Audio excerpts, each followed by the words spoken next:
All right, here's Heat 3, 12 athletes this time. First on out is Alicia Gomes. Come on out. Right behind her is Lindsay Valenzuela, Colleen Marr, Michelle Letonde, Catherine Tanya David-Daltier, Jessa Lemoyne, Stacy Tovar, Cheryl Brost, Kristen Clever, Elizabeth Akinwale, and Candice Ruiz.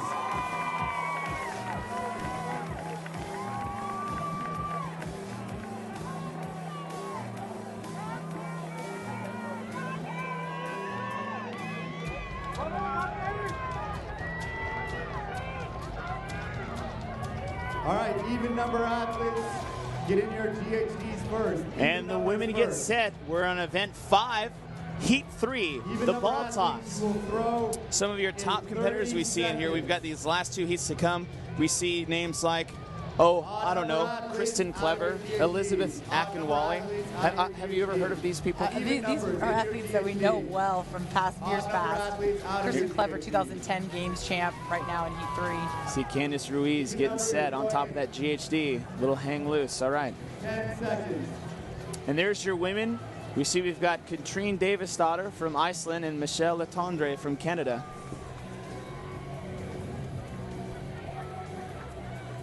This lady gets set. Here we got 10 seconds.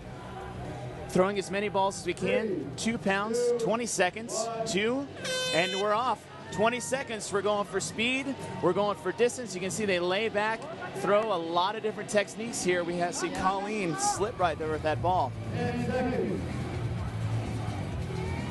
Utilizing the GHD sit-up to get these balls moving across the field. An abdominal exercise used in lots of CrossFit workouts. And just all like different that, types of releases there. And just like that, we got event 5's over. Very fast. And we got the second wave to go in a reset.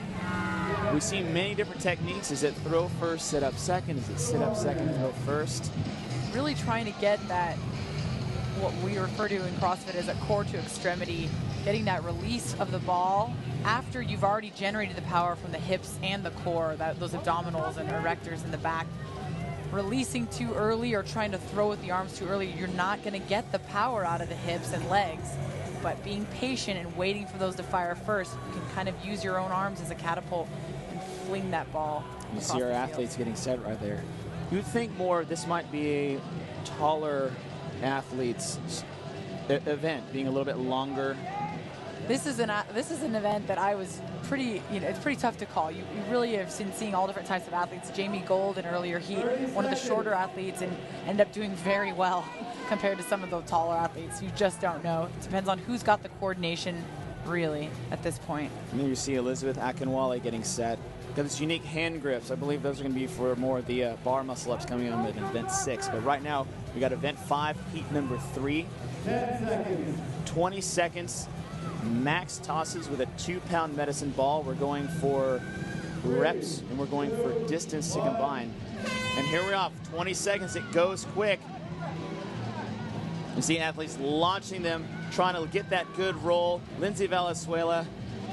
10 seconds. As they reach back, they're trying to keep their hips loaded so that they can fire their legs down.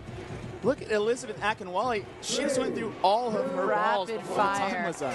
Rapid fire there. That was very impressive. Some athletes not even finishing all of the balls they were given. And there we have. We've got 20 seconds down. We're going to take a small 60-second break.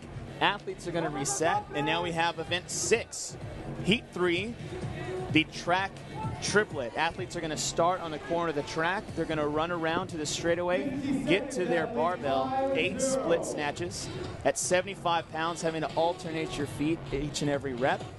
Haven't really seen too many athletes being tripped up by that just yet. It seems to be pretty easy. I think the weight weights itself are fairly light, and I think having the split is just a fun little way of mixing it up.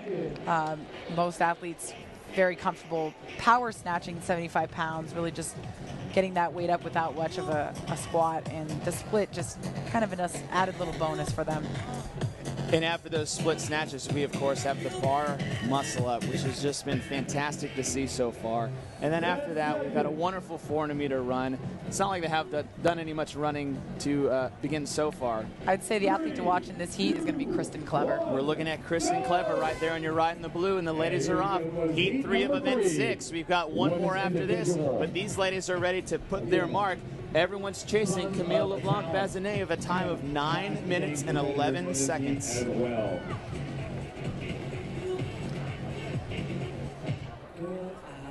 So this group a little more spread out than heat number 2. But that killed it through tactics as well. Here come the athletes you see right there. We have Jessa Limon from CrossFit EXP. She's the first to the bar, and here we go. 8 split snatches, 75 pounds. They're making it look really light out there. Definitely hyped up and excited to hit their first CrossFit workout, their first barbell movement of the weekend. Talked to Jessa yesterday, and she was really excited to get into some of the weightlifting events. You just see that first round of the 8-bar muscles. It always looks really nice and quick. And she's off. She's going to be the first one to the bar, followed by Kristen Clever. Trying to reset on that kip. Some of this movement is getting girls fits. It's all about timing it on this one, timing that kip, and you can see the way they pop up on top, saving their arms. And there you have a view of your athletes. Everyone's to the bar now. We've got 7 bar muscle-ups, and then we're going for that 400-meter run. This is round 1 of 3, event 6. Huge advantage for those athletes that can keep themselves on the bar for all 7. Athletes that have to come down are really going to be set back. And there you see your leader in heat 3. That is Kristen Clever.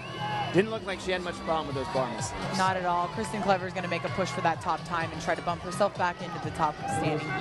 This is his first 4 events. We say kind of shotgunned all of our top competitors all over the leaderboard. They're mixed up in these heats. We still got one more after this.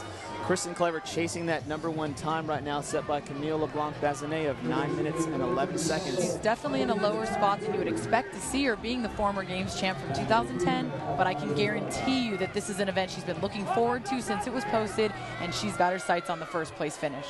See Kristen Clever's in the lead, followed closely. We have 17-year-old Colleen Mayer from Front Range CrossFit. Right next to her, Cheryl Brost, Eugene CrossFit. There we have the youngest and the oldest women competitors right there. Colleen was 17, Cheryl was 41. It's just like, oh, hello, I'm running next to my daughter. It's pretty cool that both athletes there qualified for the games. Though they're not actually related. And we have Kristen Clever in your lead at a time about 2:40 right there, passing the final stretch. She's coming into the 8 snatches.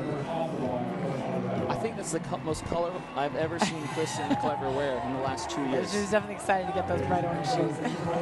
We have your leader, Kristen Clever, coming up to the second set of 8 split snatches. And while Kristen is one of the smaller competitors, 75 pounds, I can assure you, is a very lightweight for her. 1 rep max snatch, definitely around 160 pounds. So this is light work for her. We've seen athletes shoot their foot forward. She's shooting it backwards. Yep. You see these different types of techniques.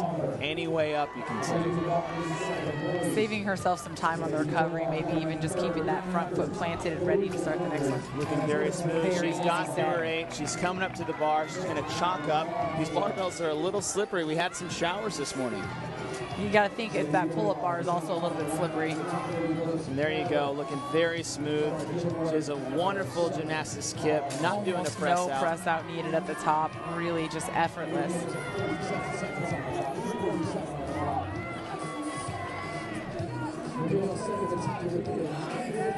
And this is what you're used to seeing from Kristen Clever, just that calm demeanor, really making it look effortless, despite what it takes really to get to this speed. 8 in a row, 7 in a row, off to that second 400-meter run. She's going to finish this. She'll have 1 round after this to go. Again, sitting at 411. Shaking out those arms, you know that she doesn't want to get too wasted before this last one. She had about 5 minutes trailing or trying to chase Camille LeBlanc-Bazinet with the top time of 9 minutes and 11 seconds. We see Kristen Clever right now is in first, but close behind her we have Stacy Tovar and Cheryl Brost. But there you see, just like we saw in the heat previously, our first place winner is taking on. There you see our second place athlete, Stacy Tovar from CrossFit Omaha. Looking smooth, trying to catch her breath. She realized it's not won or lost on the run right here, but it definitely needs to try to make up the distance between her and Kristen. I think it's going to be apparent which athletes do and do not have that bar muscle up technique, and they're going to be the ones that can pull ahead in this event or fall behind. There's your leader, Kristen Clever, passing that 5-minute mark. And then there's a good hand. You see Kristen in your far left, and I don't see anybody else resting the screen. No one near her. No one near. They're just trying to run her down. Time to beat, unofficial, is actually 9 minutes and 12 seconds set in the previous heat by Camille LeBlanc-Bazinet. Kristen's coming around that final turn. We've got 8 split snatches, 7 bar muscle ups, and then 1 more glorious run to try to finish in this event. Don't you love when they put that last run at the end? Yes. That always feels great. Coming around that final turn, time to beat. There you see in your top left corner, 9 minutes and 12 seconds. Kristen is going to give it a shot. She's definitely a competitor. She doesn't like to lose. She's going up to her bar. We'll see. Can she do 8? Can she do 7? And then get back to that run. And you can bet at the end of all of this, a lot of fatigue is starting to set in, but Kristen Clever will definitely be accelerating into this last two sets of exercises. Catching her breath, trying to reset. She doesn't waste any time. Put her hands on the bar, and here she goes. Turn number 3.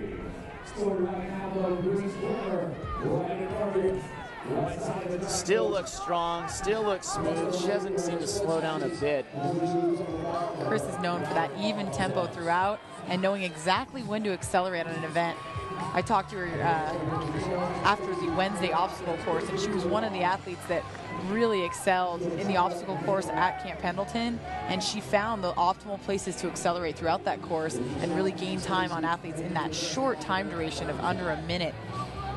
And you see Kristen back up to the bar. We have our second place and third place athletes behind her, but here she is, 2 of 7. She do 7 more in a row. She's going to have to if she wants to beat Camille. I think she can get it. Still looking smooth. Here goes the time to beat 9:13. 9:13, the time to beat. And there she is, 7 in a row. She's on her final run. She's got 400 meters to go. Again, the time to beat, 9 minutes and 12 seconds set in the previous heat. Right now we're in heat 3 of 4 in event 5. She's sitting mid, 7 minutes and 25 seconds right now. She can definitely do it, but she's also competing against the heat to come right after her. Those are a bunch of ladies that she really wants to pull ahead of. Here you see Kristen Clever, short stride, coming along that first turn. She's about a minute and a half to try to beat Camille's time of 9 minutes and 12 seconds.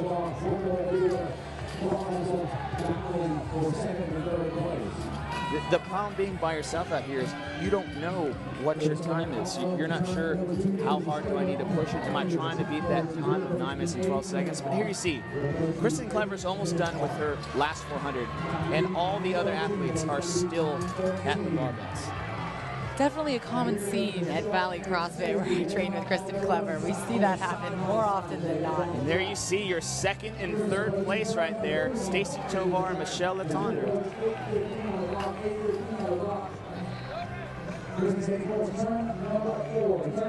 And there it is, Kristen Clever coming around, starting that final turn. Sitting at 8:30. She has about 41 seconds to try to get to that finish line. She knows she wants to put as much distance between her and the rest of the field. She's got one more heat. She's trying to beat the time previously. Here she is on the straightaway. Let's see if she can finish in that unofficial time of 9:12. Looks like she's having a hard time really kicking it in at the last 100 meters, knowing that she put in an 11K just 2 days ago. You can just hear that crowd pushing her home. They know it's at stake. They know what the time is, and there it is. You can see the look on her face trying to finish, passing the 9-minute mark. And there you go. Unofficial time of 9:02. Sets the fastest time for the day. Kristen Clever goes. Don't forget about me, guys. And a strong finish. She needed that. I think it's going to really help move her forward in these events. You see Stacy and Michelle coming around that final stretch. Michelle Letendre looks back just to see who's behind me. How close is she? Coming into the final turn. Here comes the straightaway. Stacy going to make the push for that final sprint. And then here comes Stacy. Oh, that final push, and Michelle just says, you can take it. Sometimes it's all you've got. Now they're still Michelle's at 9 definitely minutes and still 40 fighting. seconds. They still got to realize, second in this heat, 2 have gone. I'm in 1 now. I got 1 behind me. These placings mattered. You see Stacy Tovar will take 2nd place. Michelle Latonder will take 3rd. We still have athletes way back there, and realizing that Kristen Clever just finished a minute ago. That's right. Stacy Tovar, another experienced games athlete, been in the game since 2009 as an individual competitor. She knows what it's like to be in different heats, not knowing what the other athletes are going to have coming at you, and knows how to fight her way back up. All our athletes battling to the finish line. That final sprint has got to be tough, knowing that most of these athletes' legs are probably feeling like jello. I talked to a lot of them, and they were trying to get massages yesterday during their rest day from Wednesday. Girls with blisters, not to get too graphic, but toenails have been falling off. It's getting really bad out here early on in day 1, or day 2 rather. And there we have a race to the finish. Akinwale just... Lindsay Valenzuela pulled ahead right there at the end. And that's what you see. It was a close race. Fighting for those, just those points, those 5 points, those 3 points, knowing that, well, when I've got 12 events left to go, plus about 60 points, it's going to add up. And there you see in this heat, your top 3, Kristen Clever, Stacy Tovar, and Michelle Latendre. And then here you have a recap.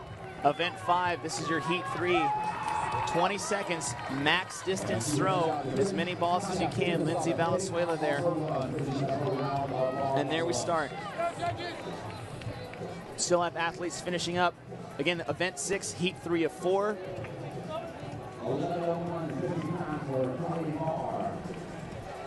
Really don't know where anyone stands or where they'll be able to move up until we see this final heat coming in a minute.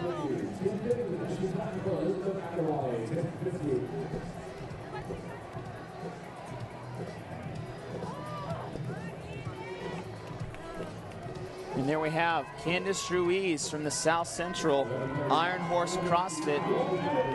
She's still finishing up, trying to get under that time cap. We realize these athletes are going fast, but there's still a cap as far as how long we can let these athletes try to finish this event right here. Right, that's 13 minutes they have.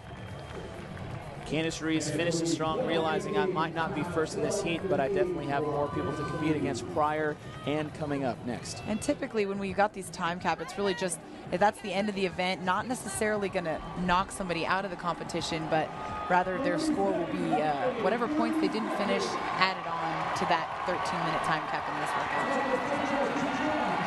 And there you see the crowd cheering. That's Katrin Davidsdottir from Iceland. There's a time cap, they're cheering her on. It's just the spirit across, you're cheering as hard for the first as you are for the last. All the other competitors cheering her, running her in. And there you see, finishing right there. Just 3 seconds. 3 seconds under the time cap. You could hear the crowd pushing her. It's not so much about first, second, third, but are we going to push these athletes to be the best that they can be? 3 seconds under the time cap. That was fantastic. And that's the CrossFit community there. The whole crowd, the competitors included, just really cheering that athlete on till the end. Just as excited as when they were seeing the first competitor come across. All right, and that's finishing up heat 3. We got heat 4 coming up.